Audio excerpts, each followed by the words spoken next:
Good evening, everyone. Apologies for the slight technical difficulties. It is 8 in the morning in Beijing. So we're just getting the day started on that side of the world. So we continue with the efforts of the ALC-China network to gain a detailed understanding of President Xi Jinping. And in these efforts, we have already addressed several issues of great importance in understanding both short and long-term processes related to China, its development model, and its relation with Latin America and the Caribbean. So may I remind everyone that this is a joint effort of the ALC-China network with the National Autonomous University of Mexico, as well as the Union of Universities of Latin America and the Caribbean, UDOALC, and Renmin University of China. Also, quite grateful with Sharia Consulting, Mr. Alonso Coronado and Ms. Chao Ipo for supporting us with the simultaneous interpreting services for this series of courses. Uh, I'll briefly remind everyone that this is the fourth session of the course. During the first session, we had Dr. Qin Xuan providing us with a general perspective on the meaning of Xi Jinping's thought on socialism with Chinese characteristics for a new era. Second session was by Professor Wang Yiwei, and it was about the foreign relations and the study of the Belt and Road Initiative. In the third session, we had Professor Song Feng present to us some of the current efforts that are being implemented by the Chinese government in terms of energy and carbon economy. Today, we have Professor Liu Fuxing, who will be lecturing on the topic of education in China and South-South cooperation, explicitly comparing it with the cooperation of other countries and region with the Latin American region. These are very important discussions, and they may serve as the foundation for future dialogue regarding Chinese Latin American relations. Dr. Liu Fuxing is a professor at the School of Education at Renmin University of China, and he has previously served as a vice president of the Northwest Normal University and has served as dean of the School of Education at the Renmin University of China. His main research fields include educational policies, principles of education, and education theory as it relates to socialism with Chinese characteristics. He has authored dozens of books and articles, including a report on education in China in the 30 years of reform and opening up. He has been responsible for dozens of research projects, including those funded by the Ministry of Education of China and the National Social Science Fund of China. So we are lucky to have the opportunity to listen such an important lecture from such a prominent figure. Thank you, Dr. Liuxin. You have the floor now.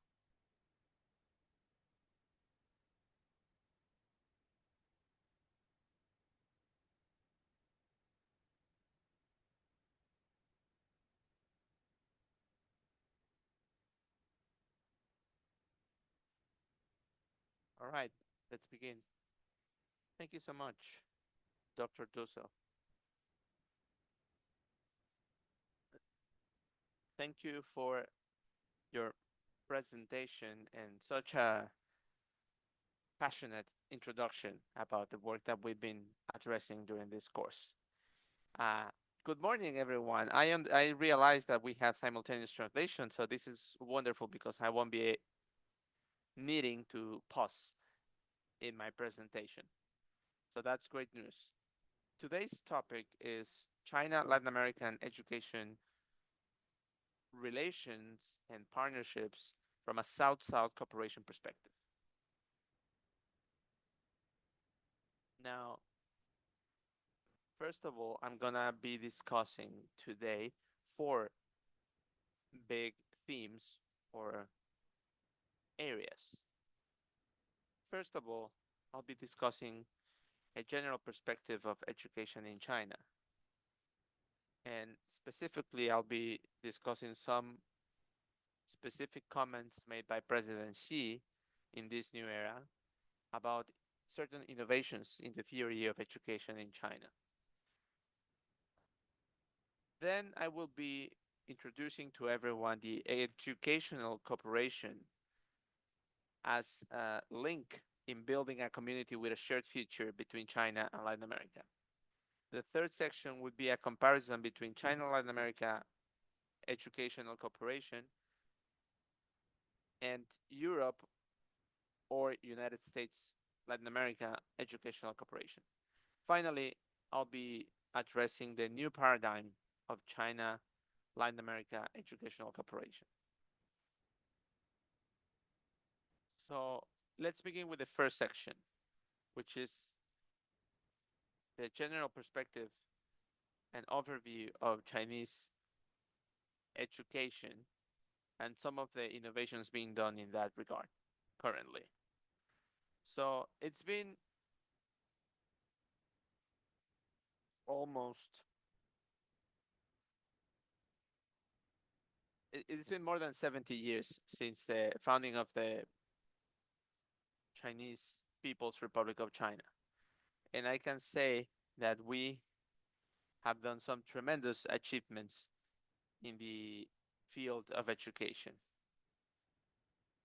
The illiteracy rate has dropped significantly, and it went from 80% to 2.7% during these 70 years. In numbers, what this means is we have eradicated illiteracy amongst more than 300 million people, of whom over 100,000 million were women.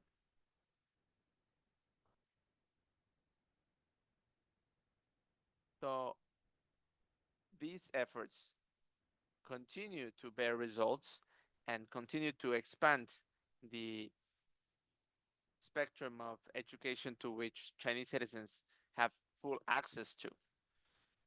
Right now, we're talking about providing education and access to education from preschool years because we are expanding the number of years that are mandatory education in China.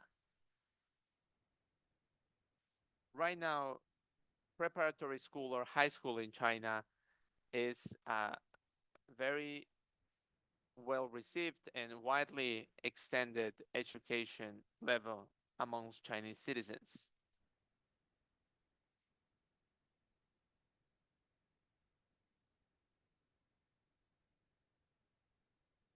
And actually, in terms of education, we have surpassed many those of many countries of medium level income.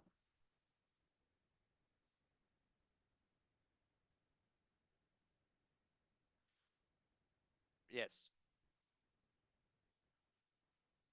Now that we're talking about over 60% rate of enrollment when talking about higher education. So when we talk about higher education system, we're talking about the largest higher education system in the world. We are the front line of these kind of education system. So looking at these very specific metrics throughout these 70 years of development, I shall say that we have achieved a great a drastic transformation in China. And this very complete higher education system plays a key role in the economic development of the Chinese nation and the rise of the Chinese potential in the world. Now, there are a number of specific cases and examples that I can share with with our Latin American friends that prove how Chinese education has rapidly developed across these 70 years. And I think specifically there are 9 reasons for this phenomenon. First of all, we have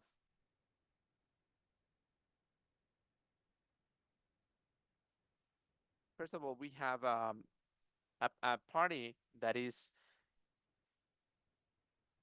leading the nation, and they have at the forefront and at the center of their mission the Chinese people.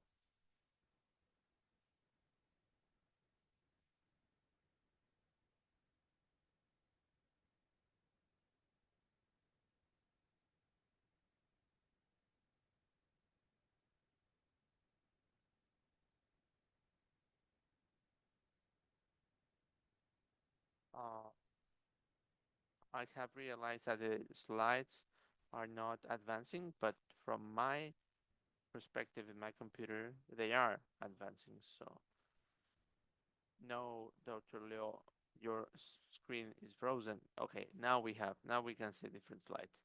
Thank you. All right, so we can go back a little bit to the first slides. Now you can look at my slides, right? Yes. All right. Perfectly. Yes, perfectly, Dr. Leo. All right. All right.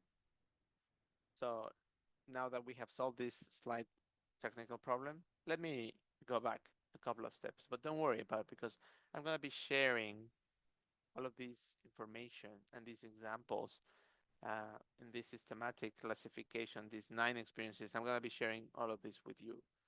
But as I was saying, first characteristic, our mission is centered in the people and to satisfy the people's basic needs. Second, there is a basic economic system where public ownership plays a leading role. These kind of systems enables the government to have better capabilities and more resources to address criteria of equity and social justice.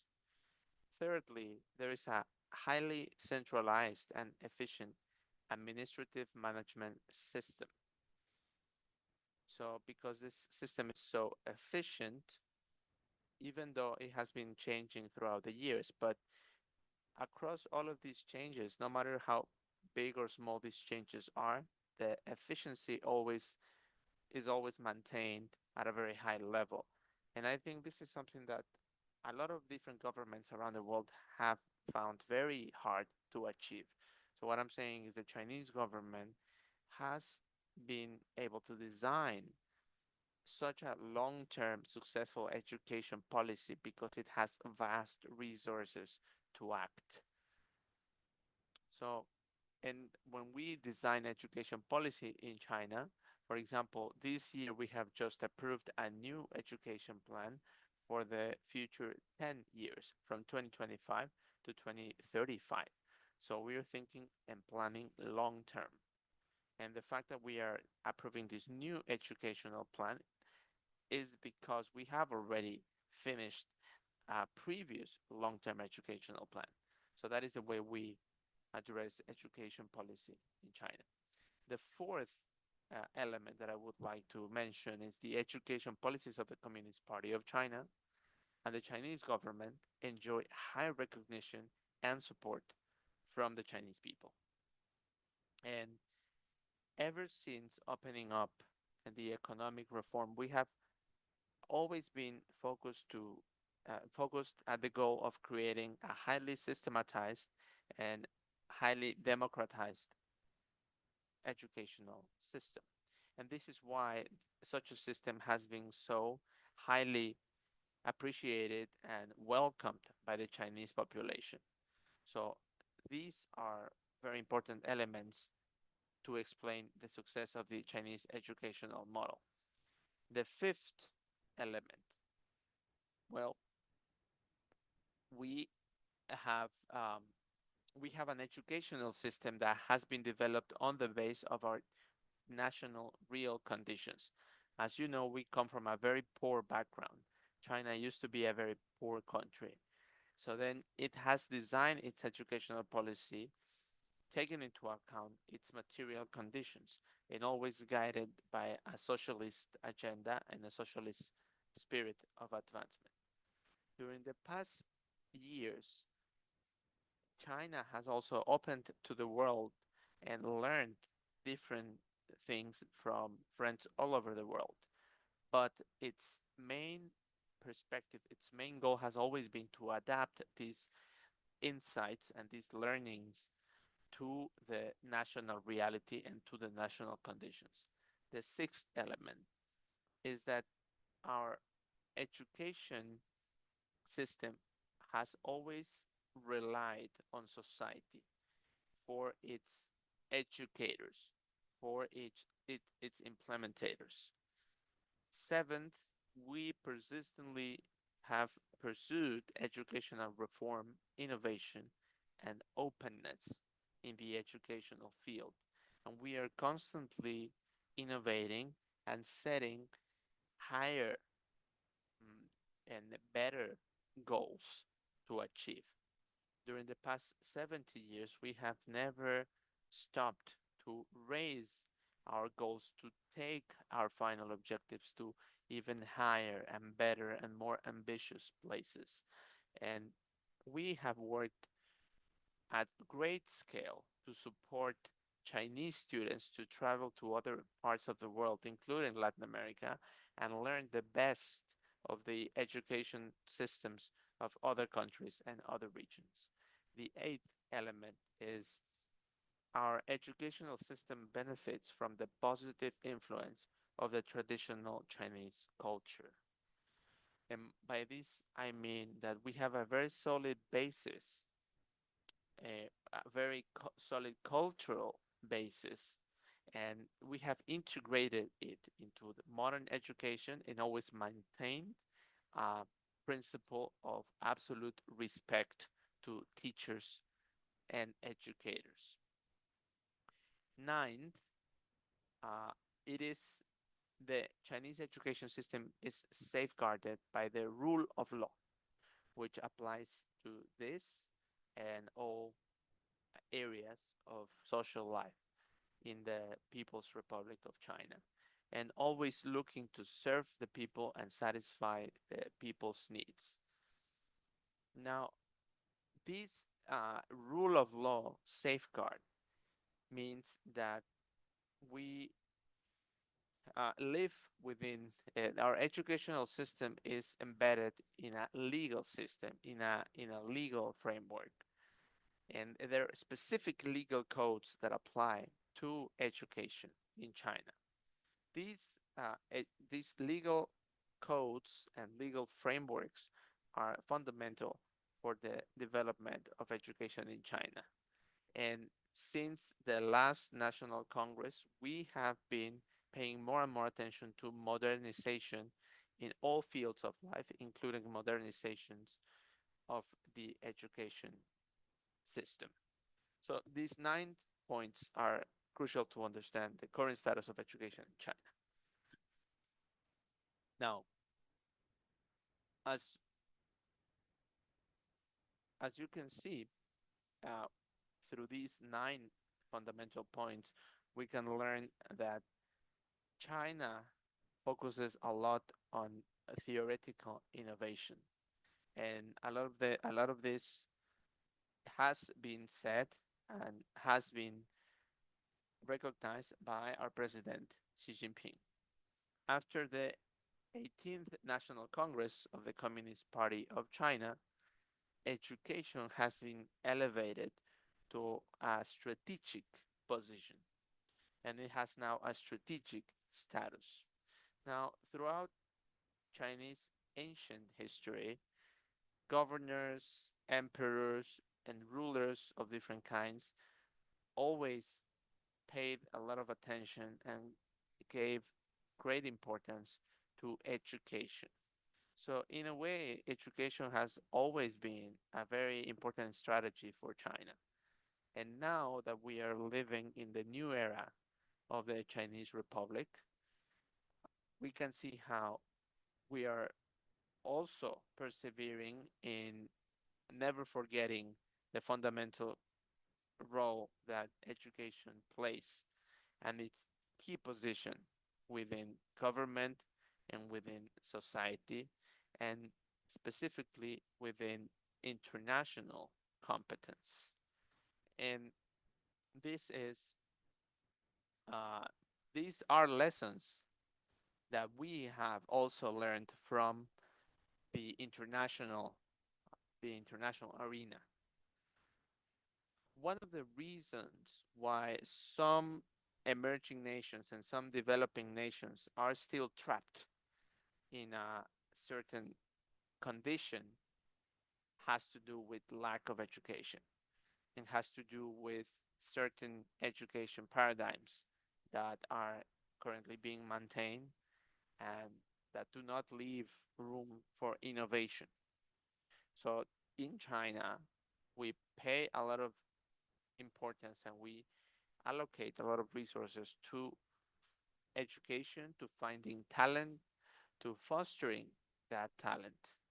And that is why President Xi Jinping has continuously underscored the importance of education and of innovating the realm of education theory. Now, President Xi has answered a series of questions regarding education, and he has published several articles regarding the strategy in the educational field. And here I'm showing the introduction to the 10-year education plan that I have mentioned previously. And as you can see, it is a plan for building a strong country on the basis of education. Now, throughout this scheme, we have been able to achieve, uh, as I said, the term is a strong nation built on the basis of education. So, this is a general, it's a complex scheme, but it can be divided in different categories as the ones I'm showing on the screen right now. This is basically the classification that has been proposed by Xi Jinping, by President Xi Jinping, and whose strategic goal is to achieve a strong, to build a strong nation on the basis of education. So, you know, we could go from 1 to 9 and explain one of these, each of these points, but we're gonna have to be a little brief here because we don't have that much time. But let's look briefly at some of the important points of this strategy. First of all, building an educational uh, powerhouse, as we can also refer to it in English. This is a specific goal that we want to achieve by the 100-year anniversary of the establishment of the People's Republic of China. It's and this includes the educational field, and it includes other areas of Chinese society, because we wanna celebrate the 100 years of the People's Republic by being a robust nation that has uh, important achievements in different areas of social life. So, in order to become a powerhouse, uh, if we look at world history, we can see that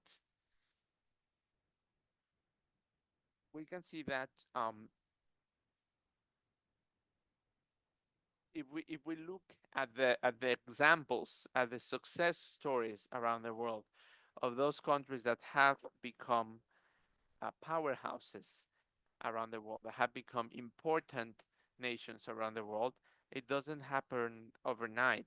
And we dig a little deeper, we see that the education system behind it has been crucial. And you can take any example you want: France, Italy, England, the United States.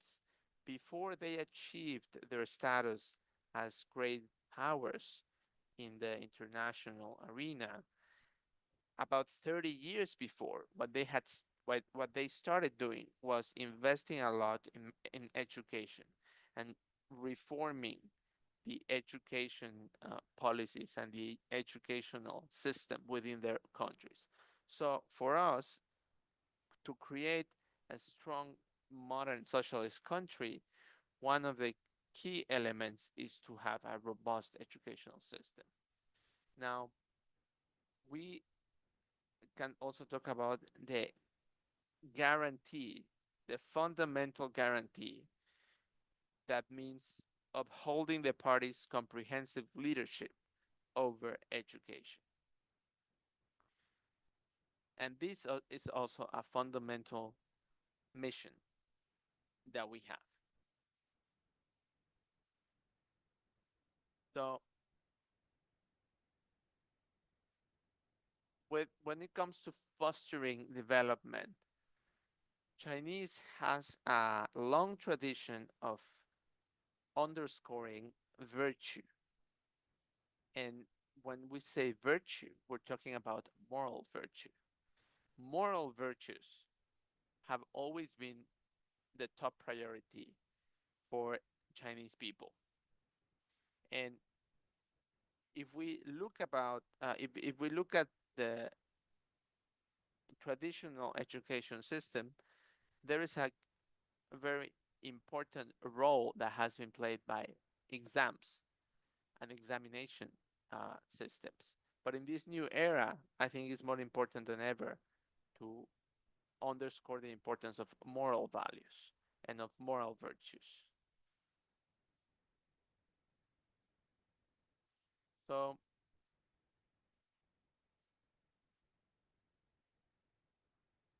the overall system that of um, the overall system that means supporting innovation is something that is key for the development of any industry of any area in any country, in Europe, in the United States. The more we foster innovation, the faster we advance in a specific field. In the case of China, we had a late start, so we started fostering innovation because we started later than other countries, because we started developing later than other countries. But we have been compensating by developing very fast. And currently, we continue to examine and learn from the innovation systems of other countries. We have studied the developed countries' systems for fostering and encouraging innovations. And now we are also using those tools and those analyses to integrate the innovation systems into the education systems. So we're talking cultural innovation, knowledge innovation, talent innovation. This is what it means to foster education innovation. And this is the, the system that we are referring to. Now, let's talk about the two fundamental tasks, right? Which is to cultivate talent for the party and to cultivate talent for the nation. So the answer to the question: who are we? Who are we preparing this talent for?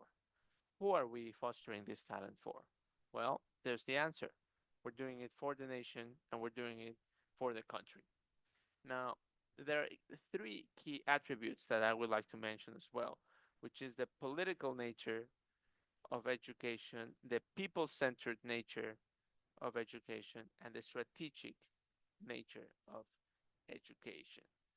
When we say people-centered, we talk about well-being. We're referring to the well-being of the Chinese people. And these, we also have three key strategies, namely coordinating the implementation of strategy to revitalize the nation through science and strengthening the nation through talent and achieving a strategic position through innovation. So what this means is to have a global perspective and go beyond education itself, have a broader perspective on the world. So these principles and these concepts are all part of a systemic thought on education, and that is closely aligned with the vision of building a shared community, a shared of building a community of shared future for humanity.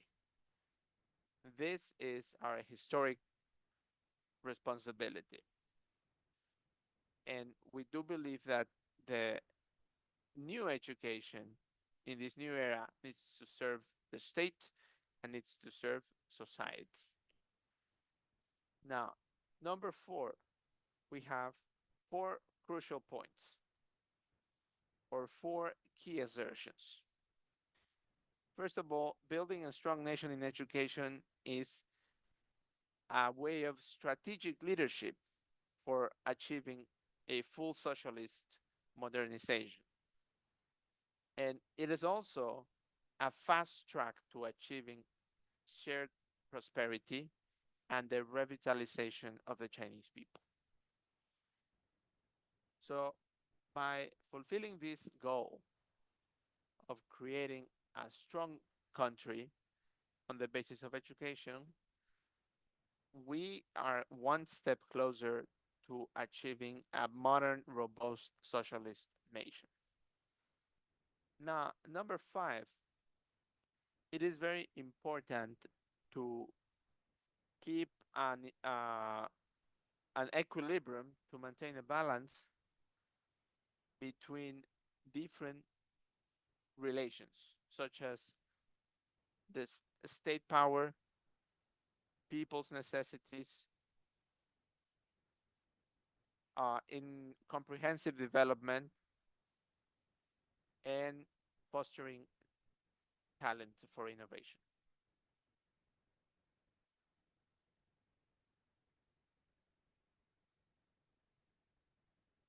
So all of these aspects, all of these elements are part of the comprehensive strategy to build a new educational system. And these all come from our experience. These all come from the experience of the Chinese people dealing with education.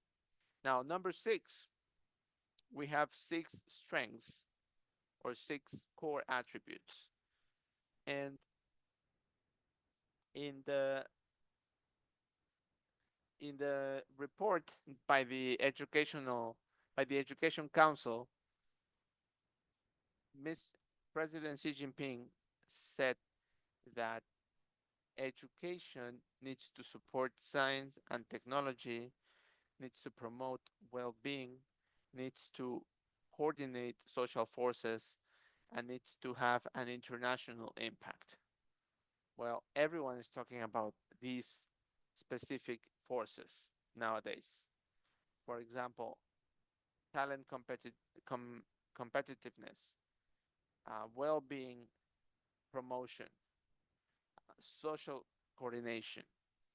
These are important elements everywhere, but I think they are even more important in the Chinese case. And these are the areas in which the Chinese nation has achieved great innovation. Now, number nine, we This number 9 refers to the 9 characteristics of a high quality education system. So basically what this means is a basic education system of high quality, with equity, with social justice, and highly integrated with industry, but also that provides widespread access to the whole population, and that maintains an open perspective to innovation, that integrates high quality professors and educators, and that is compatible with the forefront of digital technology. Now, talking about digital technologies, in the future, I think this is a transformation tendency that we are currently witnessing. In the future, we will be integrating more internet and international in artificial intelligence to our different education platforms and solutions. Now, another important aspects for innovation, for technological innovation, has to do with the methodology that can be adopted in the realm of education policy. These are some methodologies that have been set forth by President Xi Jinping.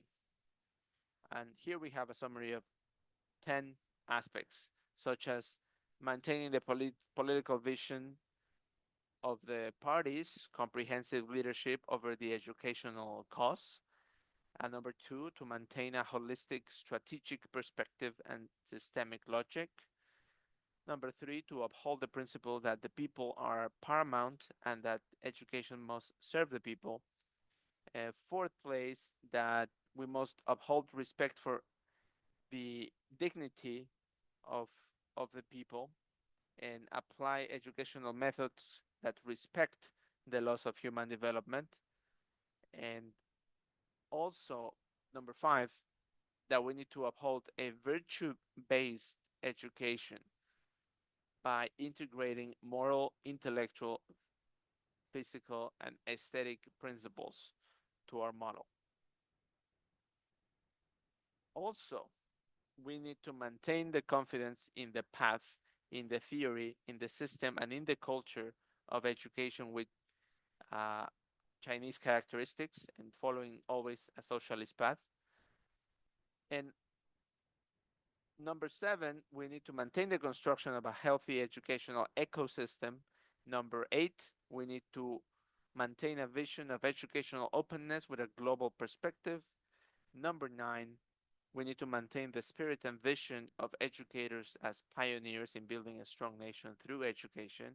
And number 10, we need to maintain the vision of viewing education and schools from a perspective that transcends education itself. So we need to go further. We need to go far beyond just education for the sake of education. And these are the principles that have been laid out by President Xi Jinping in the realm of building a strong nation on the basis of education. So I have basically just summarized the titles of these principles, but now I would like to move forward to some other topics that may be a little bit more interesting to our audience. Obviously, I didn't have enough time to elaborate on each of these 10 points, but if the people who are joining us today are interested, we could organize a follow-up seminar or webinar to expand on the meaning of these very important principles, because these principles are the ones that the party will be upholding and maintaining over the next decade when implementing educational policy. So let's move forward to the next section, which is After I have presented to you the overview of the Chinese education system in the current era and the education theory that underlays this system, now I would like to present to you something that is very important, which is education cooperation and how it can act as a link to deepen cultural exchange and strengthen political mutual trust in building a community of shared future between Latin America and China. So, when we talk about a community of shared future, we're talking for humankind, we're talking about a common goal, a common path, a common future for everyone in planet Earth.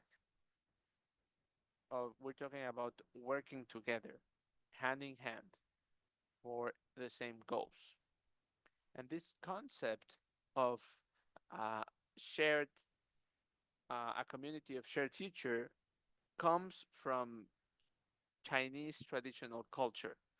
And it comes from principles as remote and as um, important as the principles of virtue and compassion that were set forth in the traditional Chinese doctrine. You know, non-aggression, non-violence, opposition to war, opposition to conflict, peaceful development. All of these values are deeply ingrained in our traditional Chinese culture, and they are now more present than ever in the current concept of building a community with a shared future. As we know, the Latin American and Caribbean region is very diverse, and it encompasses a great variety of cultures, of peoples, of traditions. Is very colorful, to put it in a way, but also highly integrated and with a high capacity for um, integration, for cooperation.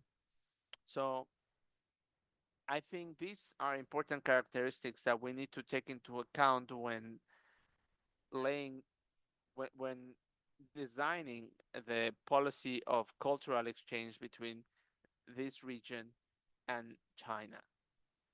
And this cultural exchange has bear some very evident fruit throughout the past few years, thanks to the effort of academics, of different institutions, of people and characters that have served as cultural ambassadors. So their efforts have not been in vain, and thanks to them, we are at the beginning of a really fruitful and long lasting cultural cooperation path. Nowadays, with the Belt and Road Initiative, we are seeing this cooperation growing stronger and tighter every day with every year that passes. We've gone from cooperation in areas such as energy, minerals, agriculture, to cooperation in fields such as new technologies. And as to education, I think both parties urgently need talent that can speak both languages and that are highly specialized. So these talents not will not only help us to better understand each other and better learn from each other and build political trust, they can also help us do many other things. So we need to join efforts to better foster and better encourage the creation and the development of such talents because both China and the Latin American region really need them. really need them in spheres such as digital economy, advanced technology, and of course, language exchange. And I think all of these areas of cooperation can be driven and can be um, encouraged and fostered through cooperation in the area of education.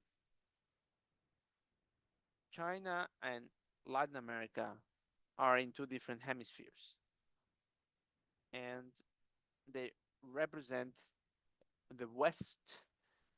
Well, they represent the East on one side, on the China side, and the Latin American region on the other side. So I think is not only about learning new things or showing each other new things, but uh, building breaches of understanding, of economic joint development. And nowadays, there are over 100,000 Chinese students that have already arrived in Latin America to learn from the local history and from the local culture. And now we also have every year we have more students that come from Latin America to China to learn from the Chinese nation, the Chinese culture, the Chinese language, and these students are the future cultural ambassadors of our time. Now, when it comes to universities, research centers, and schools, they also play a very important role, not only as centers for teaching, but also as centers and platforms for cultural dialogue. So universities on both sides, on both regions, are perfectly capable to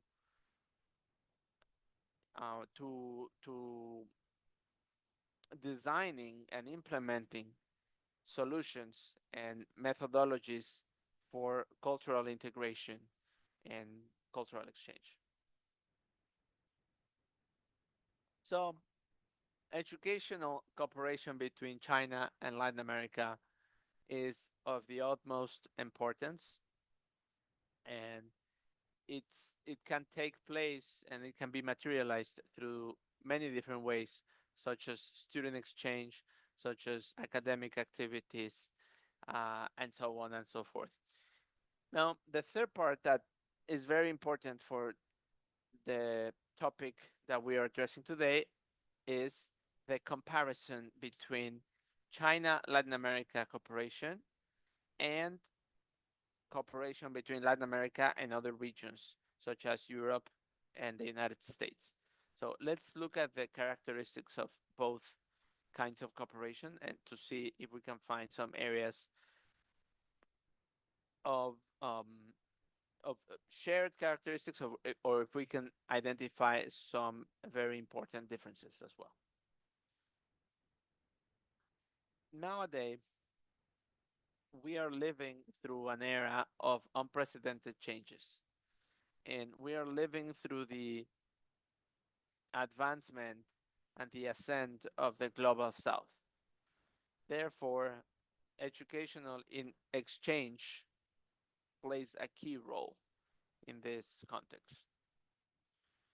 Now, we can currently, if we look at the modern world, we can identify two very different cooperation models for education.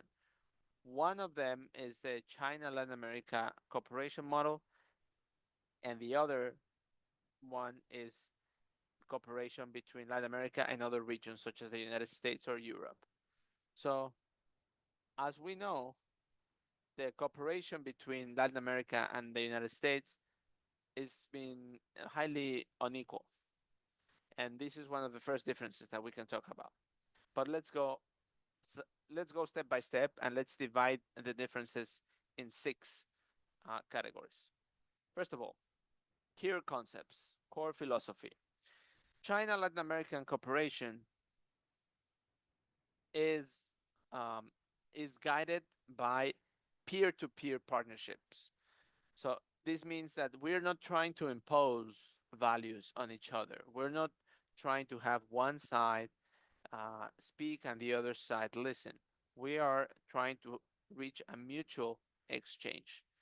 And this is something, these cooperation principles have been discussed and identified through the CELAC forums and the CELAC meetings, because we believe that this is a cooperation model to be implemented with all nations, including the less developed nations of the region.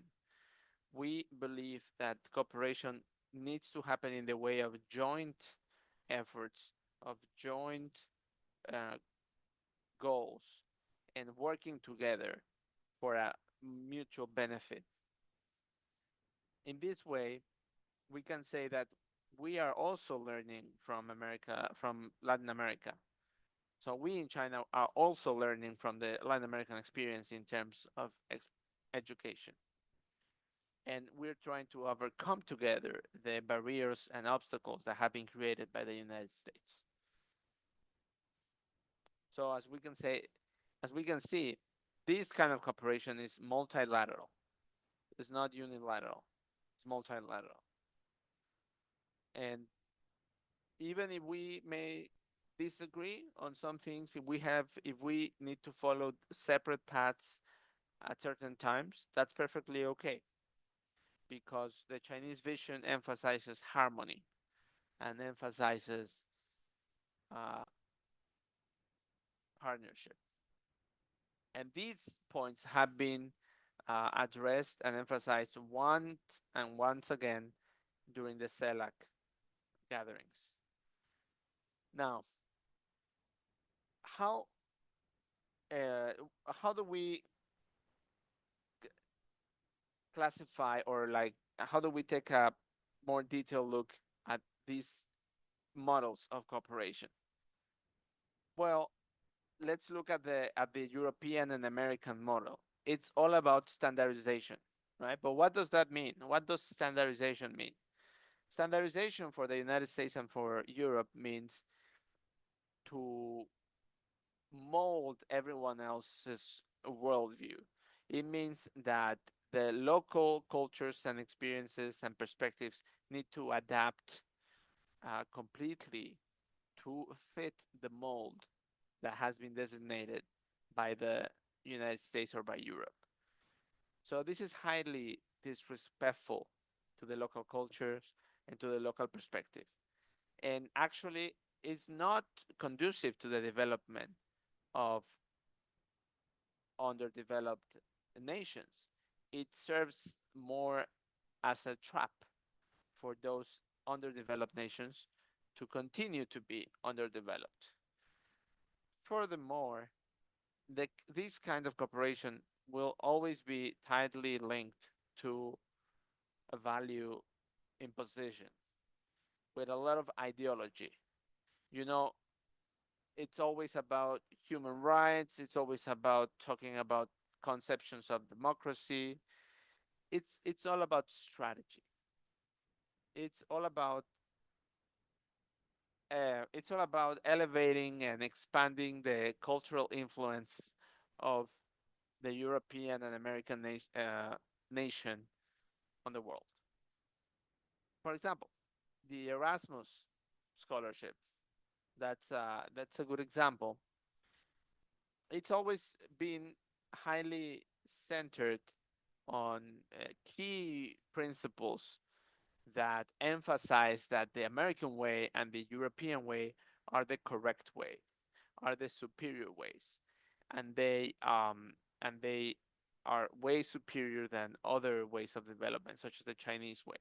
So this is an example of how through this kind of education, student exchange or education cooperation programs, these regions of the world, these power actors in the world, continue to try to advance their own ideology and their own principles.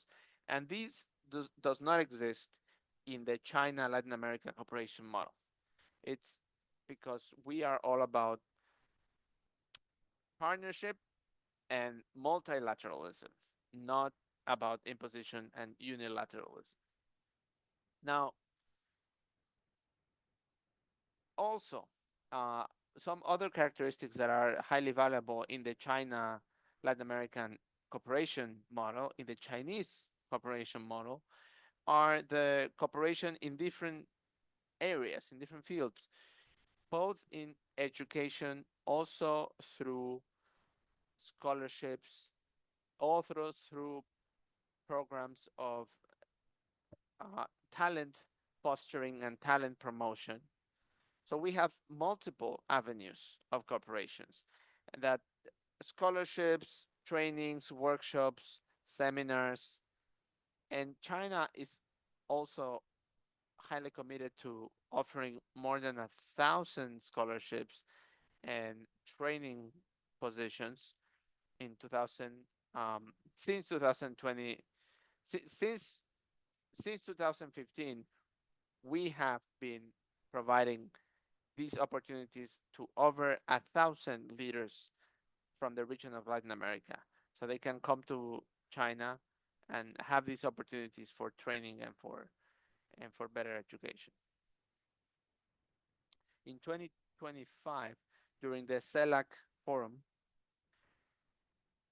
China has offered 3,500 scholarships, over 10,000 positions for training, and also many other positions for professor exchange programs and professor training programs. So, as you can see, we pay a lot of attention to the importance of centering all of these education and cooperation efforts to the actual necessities of the people and of the regions that we are having this cooperation with. We always take into account the different needs of different countries, and we take into account the peculiar characteristics of the industries of different countries. And on the basis on those specific characteristics is that we design our cooperation strategies. So this is very important for China Latin America cooperation. We we pay a lot of attention and devote a lot of resources to fostering highly technical talent for the benefit of Latin American countries. For example, we have here some pictures of technical trainings that we have implemented in order uh, to help form and develop highly technical talent that can later serve and support the efforts of Chinese companies in different regions. And here we can see how um, we share this technical knowledge, we share these technical skills with the the participants in these programs.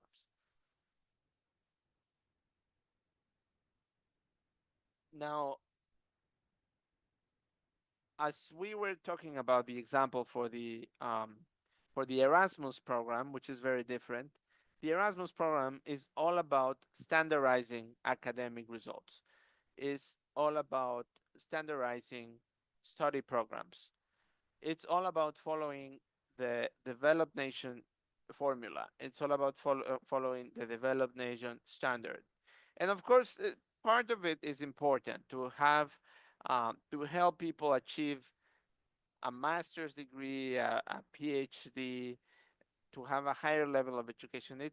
It's something that is important, but what happens with rampant standardization is that it ignores the diversity and the particular needs of different countries and different regions. And this is something very important in the case of Latin America, because this is a very visible difference between the Chinese model and the European slash American model. Now, another important difference is that the Chinese model is led by the government. So there are very specialized institutions and positions in charge of designing these cooperation strategies. So that is one of the reasons why it is so reliable. Our Foreign Relations Minister Wang Yi has said that China has granted 17,000 scholarships to the Latin American countries. And we also have designed different programs to satisfy the needs of different countries in Latin America.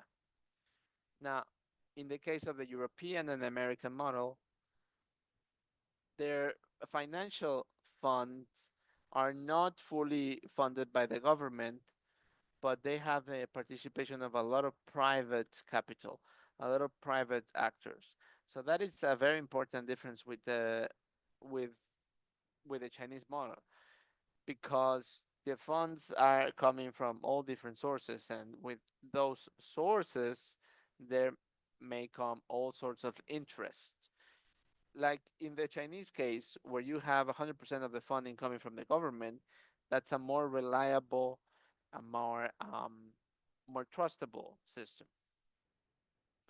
Now, in the case of the Chinese cooperation model, we emphasize, we always underscore 3 points. First of all, strengthening cooperation in digital technology. Uh, also,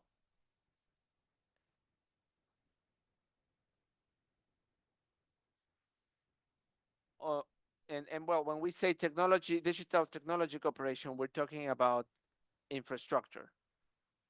We're talking about applications of artificial intelligence. For example, between China and Mexico, there is a program of digital inclusion that that applies artificial intelligence solutions to advance the building of digital infrastructure. And this is a very new program that is just beginning, and I believe there's a lot of work to be done and a lot of possibilities in the future to jointly discover all the different applications that artificial intelligence can have in bettering the lives of our respective populations. In China, we're already having a lot of applications of artificial intelligence in the realm of education to improve the way in which schools are working and in which students are learning. And there's talk about digitalizing the teaching, um, the teaching tools, and the teaching infrastructure. Now, for us, cooperation with Latin America means that we need to pay special attention to technical profiles. For example, for example, um, companies such as Huawei and ZTE, which are Chinese companies that have arrived in the Mexican market and have established offices for years in Mexico, they provide support also to these avenues of cooperation mm, to strengthening technical expertise in Mexico. Now, we've also had very great examples of cooperation in the realm of education with other areas and other countries in Latin America, such as Chile, and in general with the community of the Latin American nations as it materializes through CELAC. And you know, Chinese private companies are also part of the picture, and especially in the case of e-commerce, for example. Now, going back to the US and to the European Union, they don't do any of this. They are mostly focused on degrees, on achieving academic certifications, and standardizing different levels of measuring academic background, but they lack all of these practical areas of cooperation.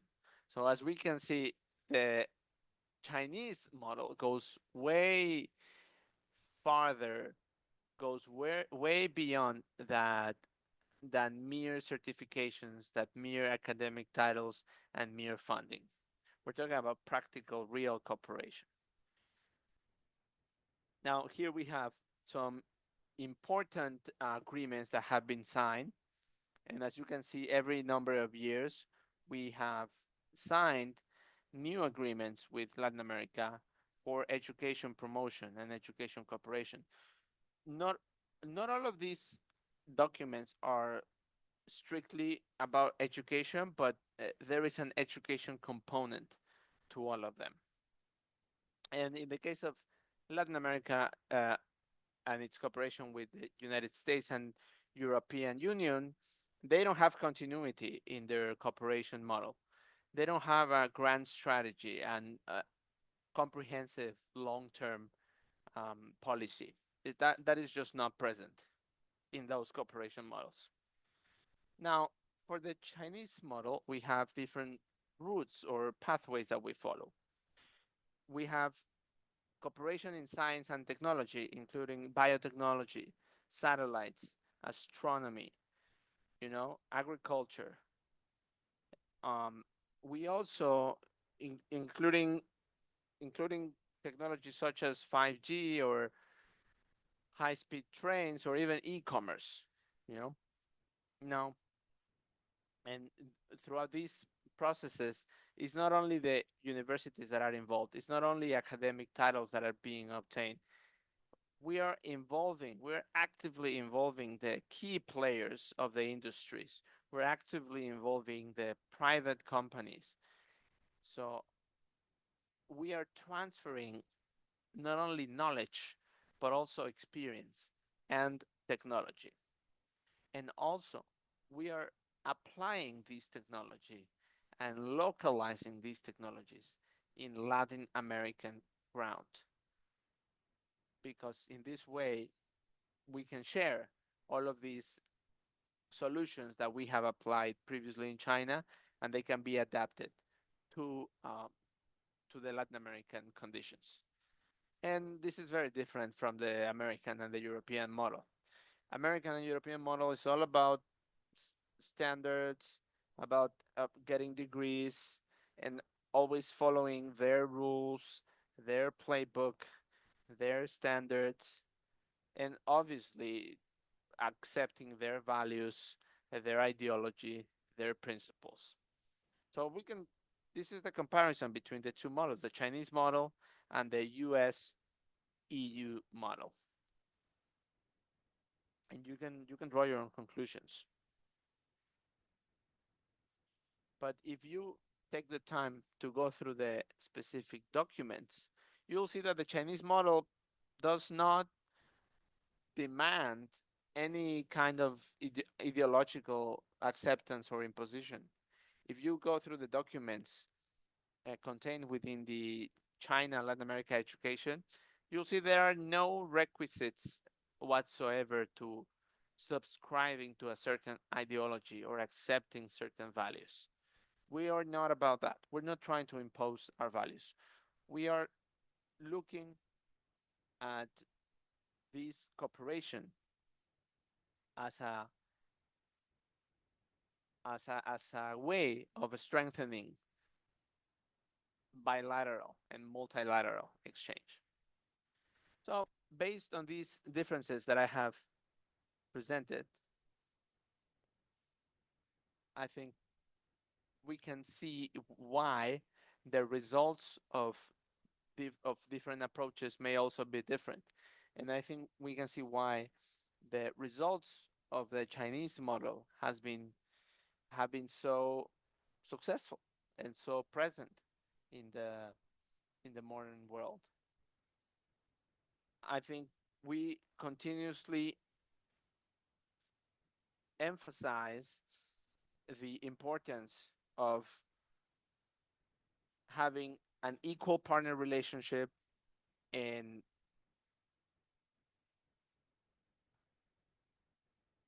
always on the basis of equality and of the basis of joint development.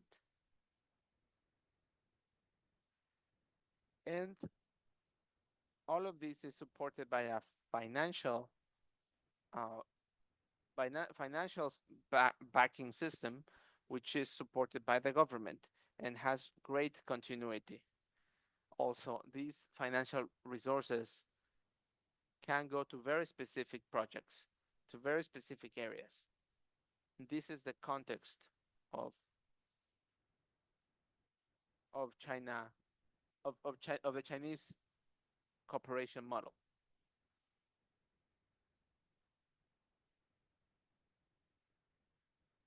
Now, for example, a lot of newspapers and magazines from Latin America have always framed this cooperation in this under this lens. They always look at the Chinese nation as an equal partner. That and this is reflected on different polls that have been executed in recent years, and we can see that the levels of approval and acceptance of the different peoples of the Latin American region regarding China are very high. They have a very positive vision statistically of China as compared to their vision of other countries and other regions.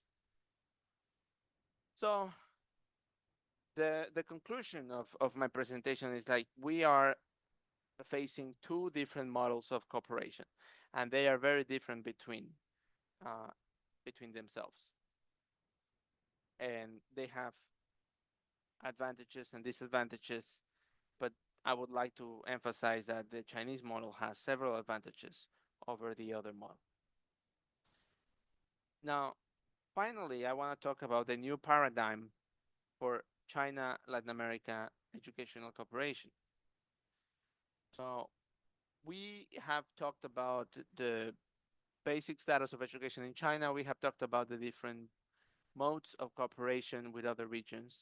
Now, looking at the future, it is important to say that cooperation between two the two areas, the two parties, require joint innovation and require to build a joint governance paradigm that can serve as an example for the world. First of all, it means fostering global innovation through alliances between schools, between research centers, between universities, and through these cooperation platforms, both parties can, both regions can create an international network that allows them to be more precise and effective in achieving joint progress.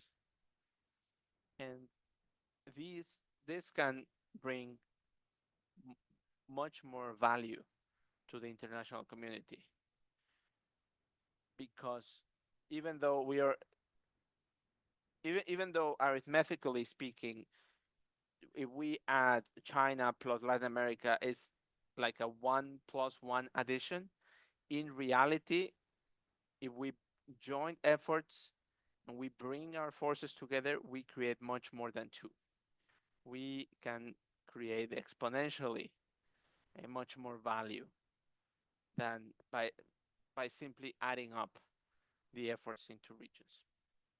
Now, the cooperation paradigm for the new era between our regions needs to go beyond simple academic metrics and simple certifications. It has to be a comprehensive cooperation model that is practical, that is actionable, that brings encompasses not only educational institutions but also industry leaders and economic key players.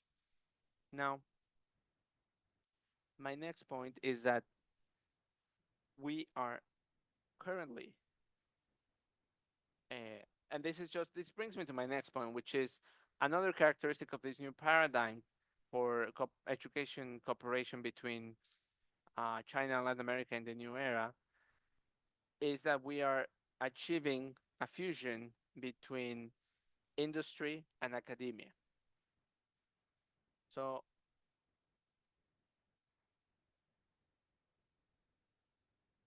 we are integrating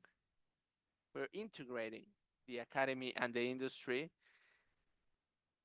and this means achieving real world applications to the academic knowledge and the education that we are sharing and that we are exchanging. And all of this is done by considering and taking into account the specific necessities of Latin American regions and the specific characteristics and stages of development of different industries in different countries in Latin America. So this, for example, has very important applications for newly graduates. When people just graduated, when students just graduated from university and they're searching for jobs, this is one area in which this kind of practical, integrated approach of cooperation can greatly benefit these young populations in different regions of Latin America. And we've seen examples of this with in countries such as Brazil and other areas in Latin America where we have had a lot of success cases of integration. And not only Brazil, including the international training program and mineral research program in Peru. We have likewise like the China Brazil Earth Resources Satellite program in Brazil. So we have several examples of this. Now, another characteristic of this new paradigm is the inclusive innovation in digital education. So basically, this this means bringing the most advanced and cutting edge technologies of our era, such as artificial intelligence, such as new internet technologies and applications, into the field of education. And persevering and and overcoming geopolitical challenges and geopolitical barriers to bring these technological advancements and innovations to the people, to the masses. For example, in China, we have an office for international teaching of Chinese. And this center has had cooperation with different universities in Latin America, providing online courses about the Chinese language and about other aspects of the Chinese culture. So that is one example of a highly effective uh, cooperation avenue with a lot of potential, because to the degree that we are able to better integrate the most advanced and recent technologies into this kind of pre-existing cooperation platforms, we will be able to more rapidly and more effectively achieve our cooperation goals between both regions. Now, another characteristic of the new paradigm is the localized knowledge production and mutual learning among civilizations. So, as I have said, the cooperation model for China is all about avoiding a value imposition and avoiding ideological imposition. We are all about creating a new paradigm for integrating um, experiences and values from both sides, because we believe that we can learn from other countries as much as other countries can learn from us, and together we can build a new cooperation paradigm. For example, in In the Santo Tomas University in Chile, we had a very successful cooperation project with the China National Center for Language Education and Cooperation, which is part of the Ministry of Education of the People's Republic of China, and other cultural institutions such as the East China Normal University and the Anhui University, which together established a regional training center for local Chinese language teachers in Latin America. And this is just one example of many. In Ecuador, we also had the Technology Transfer Center that was established by Chinese institutions, by the Dongguan Technology Institute in a university in Ecuador. So not only fostering local talent, but we also open the door to learn from the international community, from other countries over the world. And you know, the cooperation in terms of the Chinese language is also a very key section, a very important thing of this cooperation model.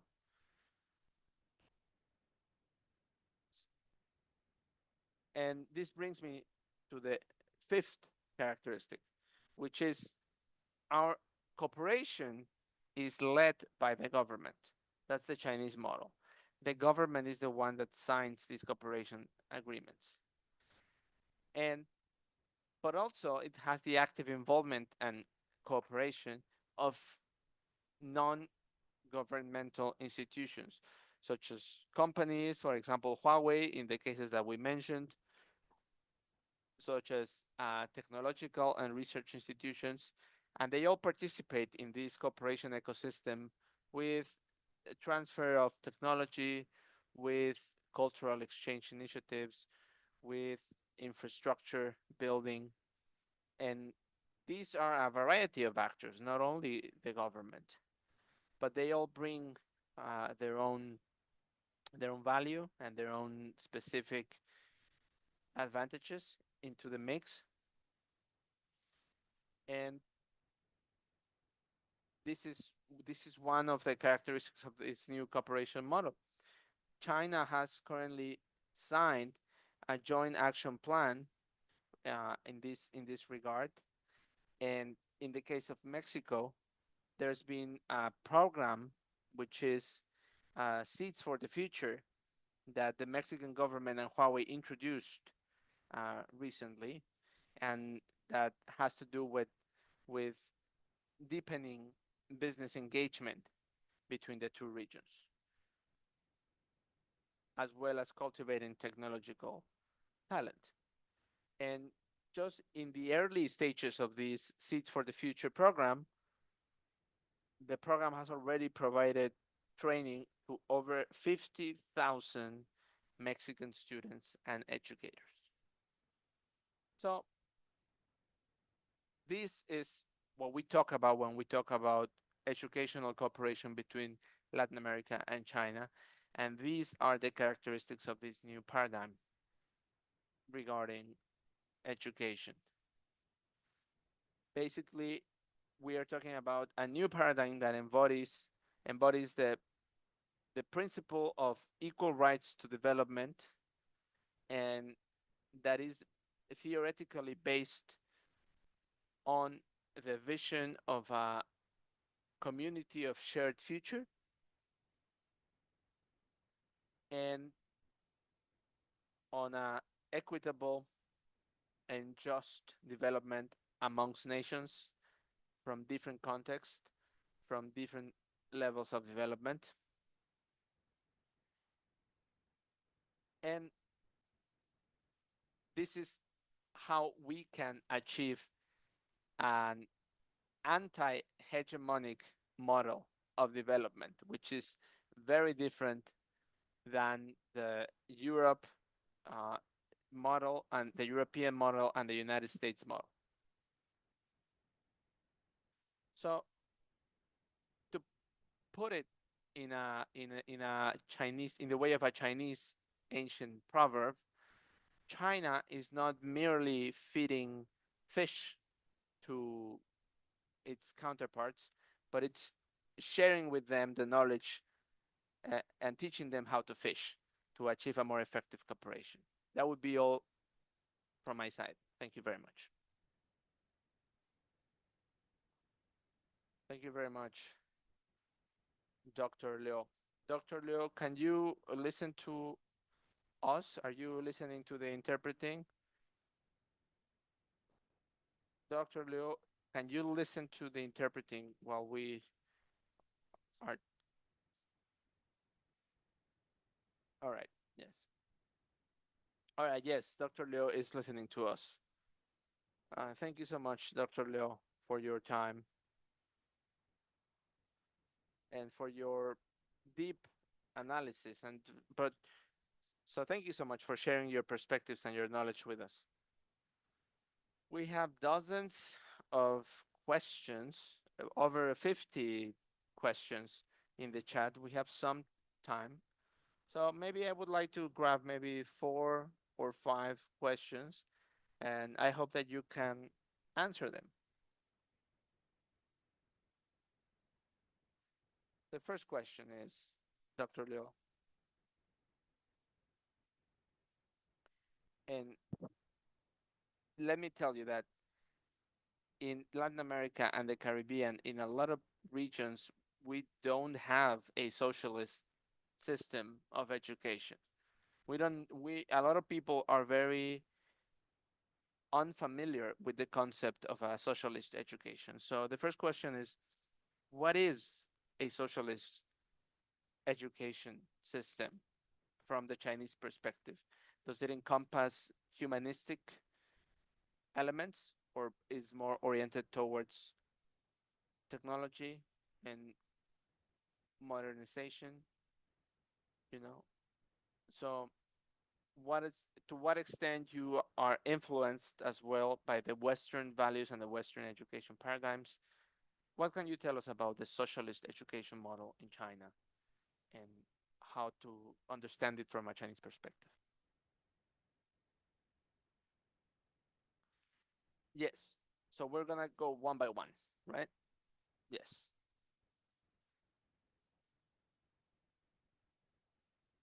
Yes. Okay.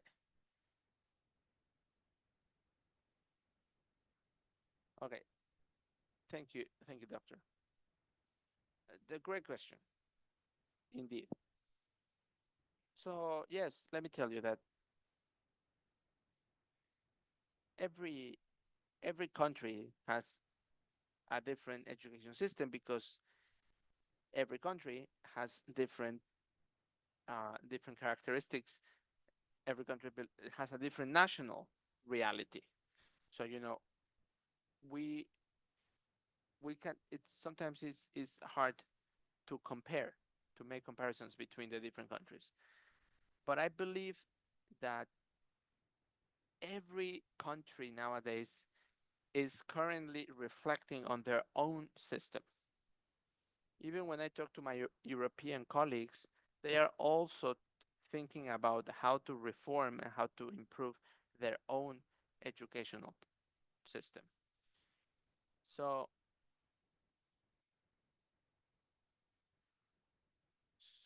this is a question that is also shared by the Chinese nation.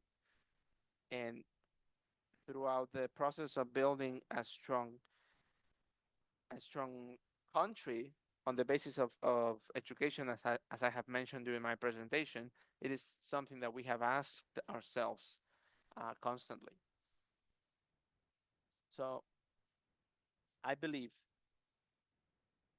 these 9 points, these 9 elements that I have described at the beginning of my presentation, that is where you can see the embodiment of the socialist and the humanistic perspective of Chinese education.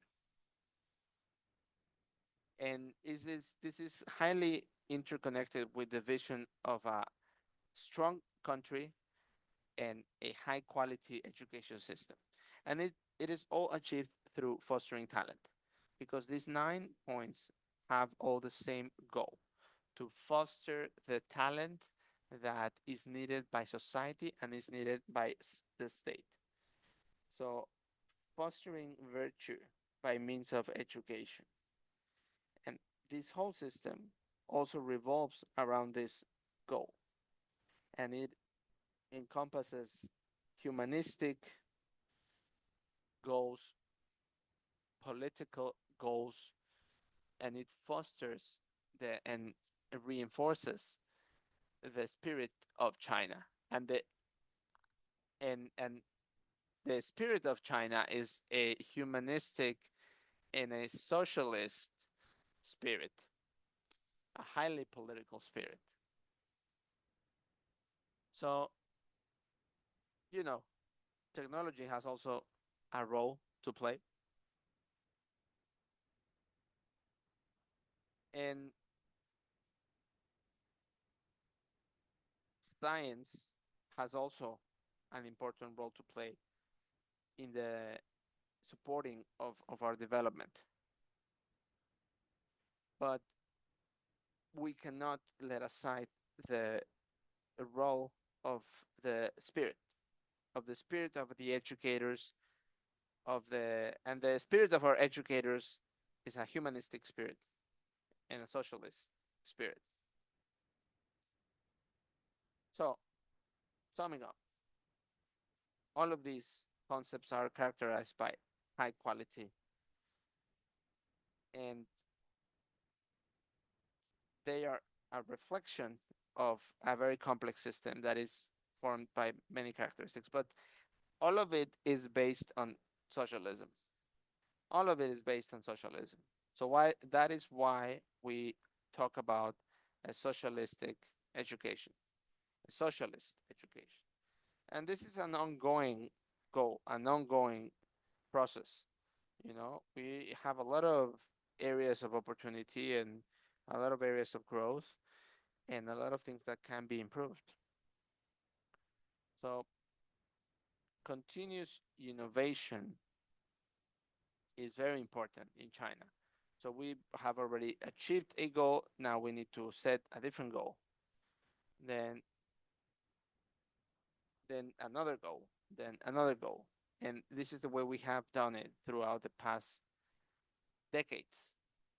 This rapid and outstanding development that we have achieved is thanks to this vision of constant improvement, self-improvement.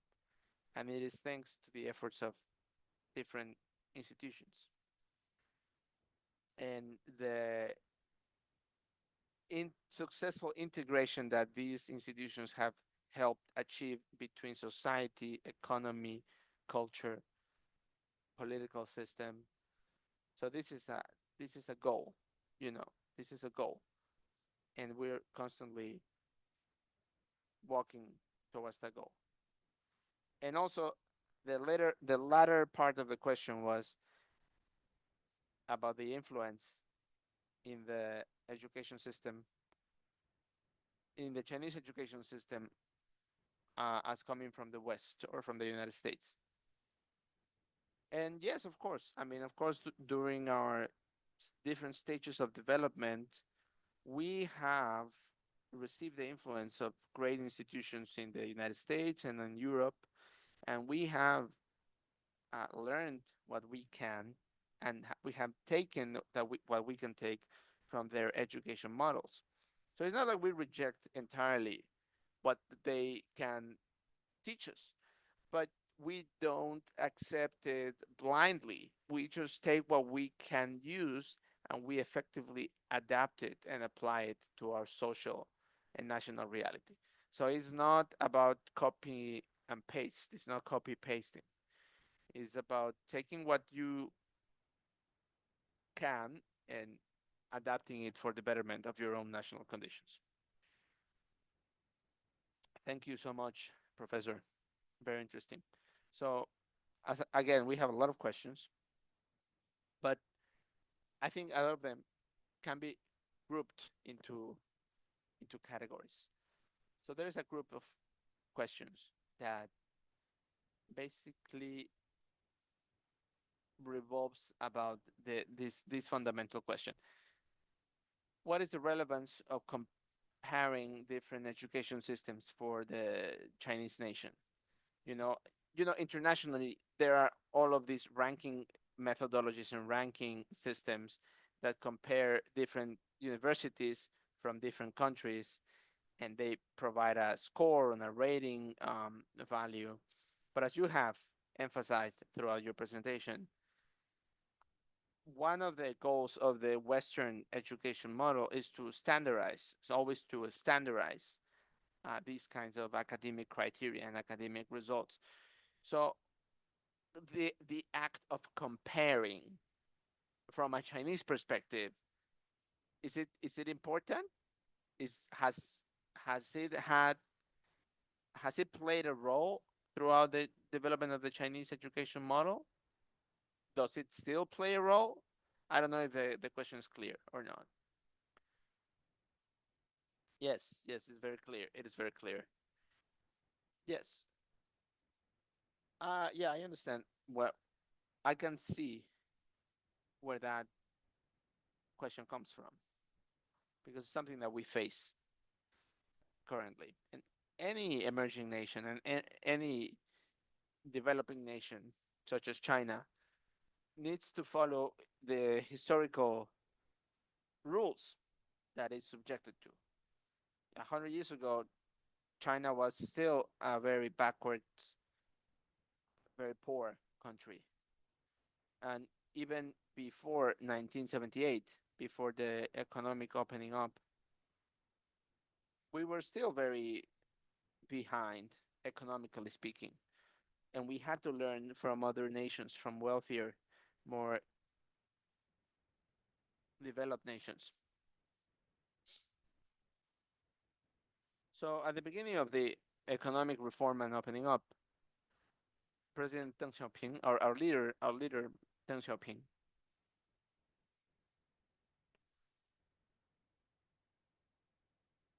he allocated the few resources that we had at the time to send a group, a selection of Chinese exceptional students to other countries to learn and to bring back these learnings and this knowledge back to China.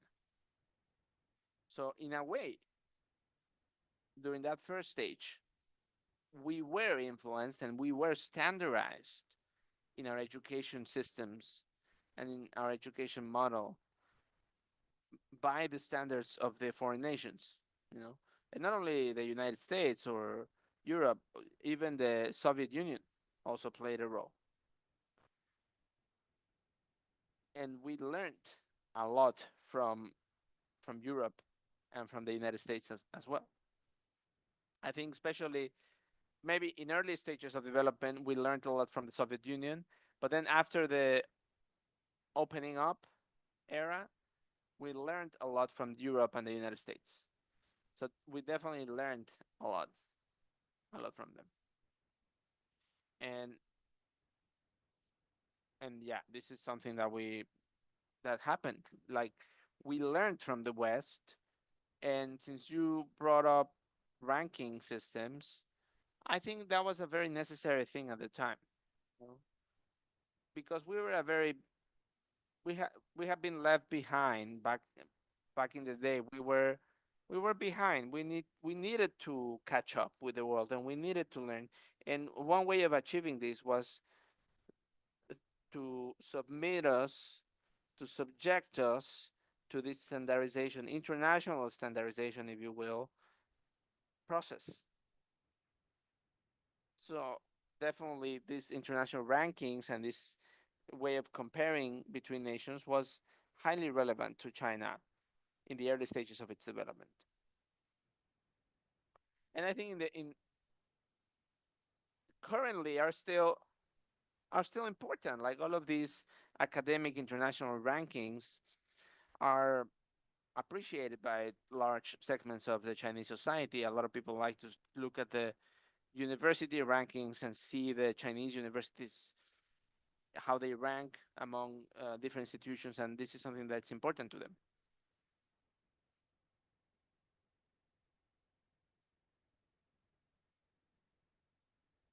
But I I don't know how, how familiar I don't know how familiar you are with with this, but with the Chinese higher education context. But while I was presenting the 9 points, there was one that talked about self-sufficiency and excelling in the area of higher education. So one of the points that we're trying to achieve as part of the 9 core principles was to excelling at higher education, right? And what does excelling mean? Well, excelling means being better, but better than whom? Well, by talking of being better than others, we are entering the domain of rankings, and we are entering the domain of comparative education. So, it is inescapable in a way, right? It is inescapable to a certain extent. We, of course, need to rely on comparing different institutions, but I think to a point. I think to a point it can be useful for certain things, but on a broader um, on a adopting a broader view of the education cooperation field, I think we need to focus more on exchange and on mutual learning, not so much in comparing or competing between each other. You know, and this is part of the humanistic tradition of the Chinese vision of education.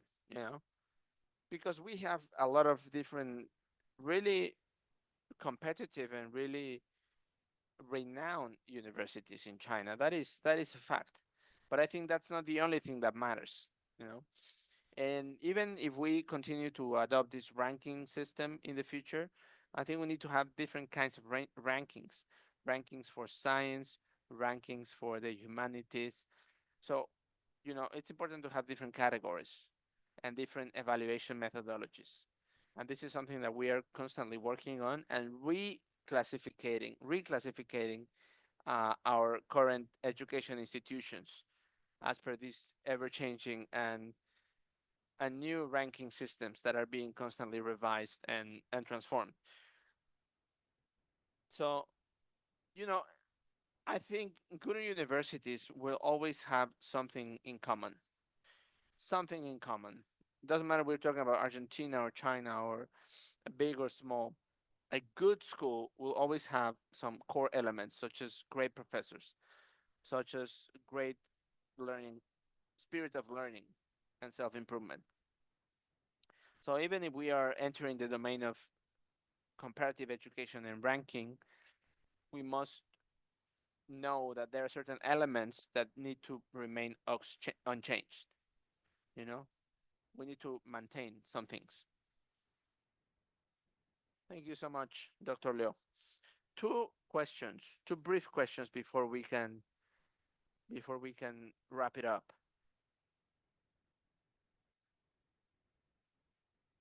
Amongst our participants in today's session, we have a lot of students, professors, academics that are highly interested in the China Latin America cooperation.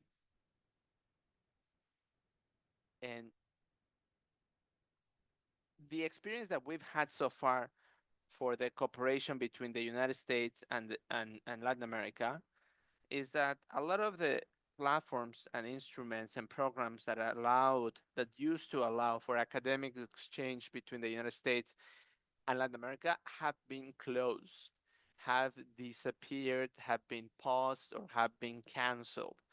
Now, what is the perspective of China towards the future? Is China still willing to promote and strengthen and maintain and improve the exchange programs between the two regions, the cooperation avenues between the two regions?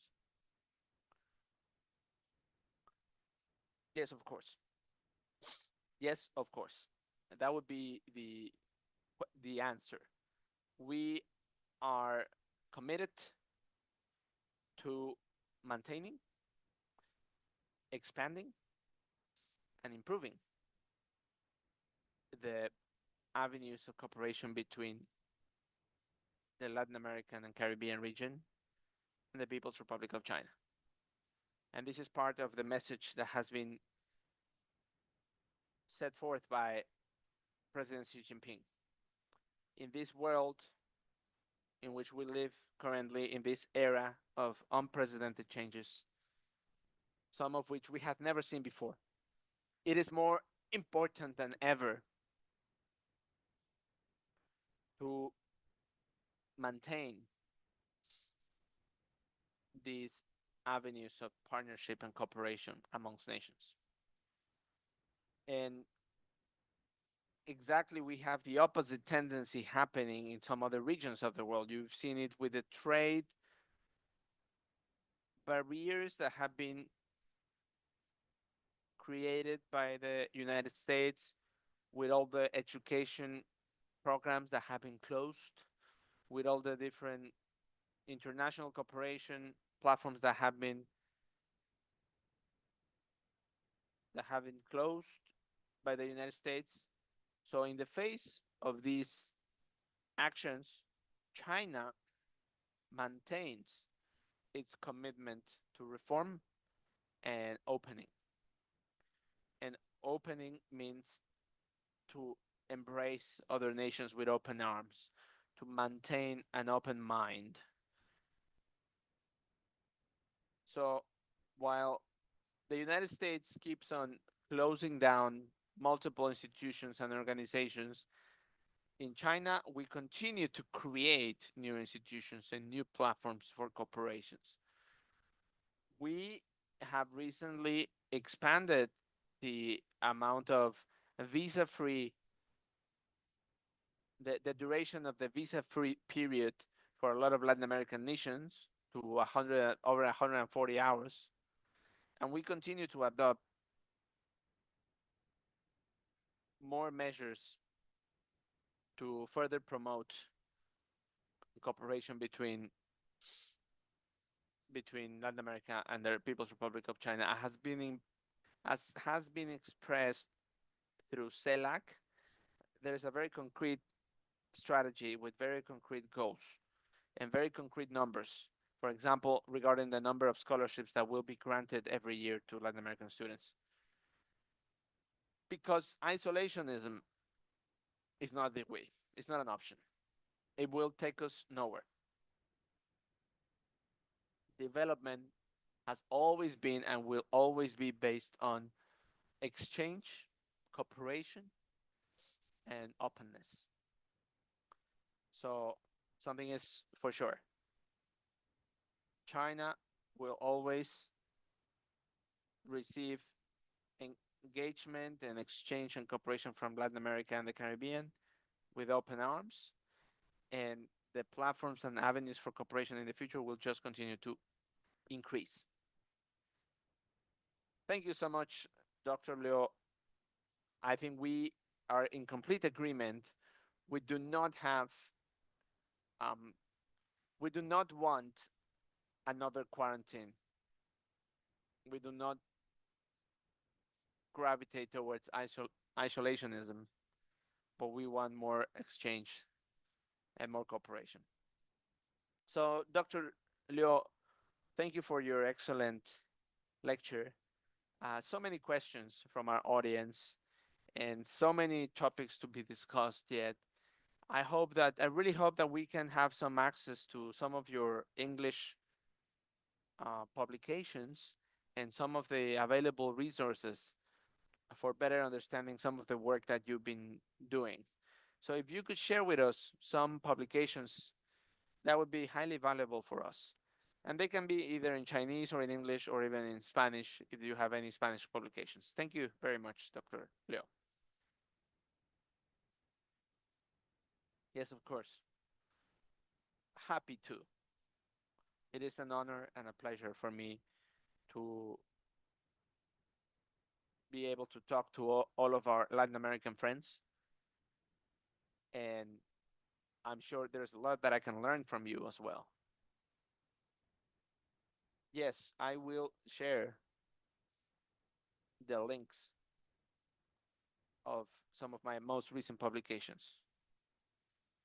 One of my most recent publications is titled Digital Education and Innovation. And I can send you the specific articles.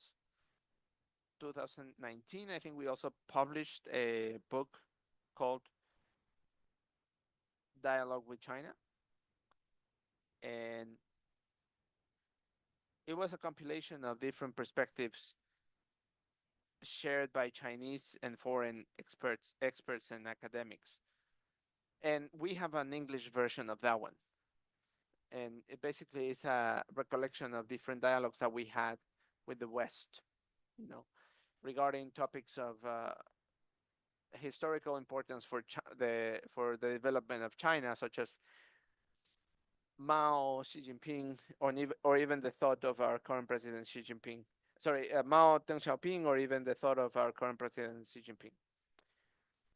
So yes, I will look to see if we have any Spanish materials, but if not, we definitely have some English versions that we can share with you. All right, thank you so much, Dr. Leo. So have a wonderful morning there in Beijing. So thank you so much to Renmin University of China, and thank you so much to our interpreters for their marvelous work in assisting today's simultaneous interpreting. Thank you very much. Thank you very much.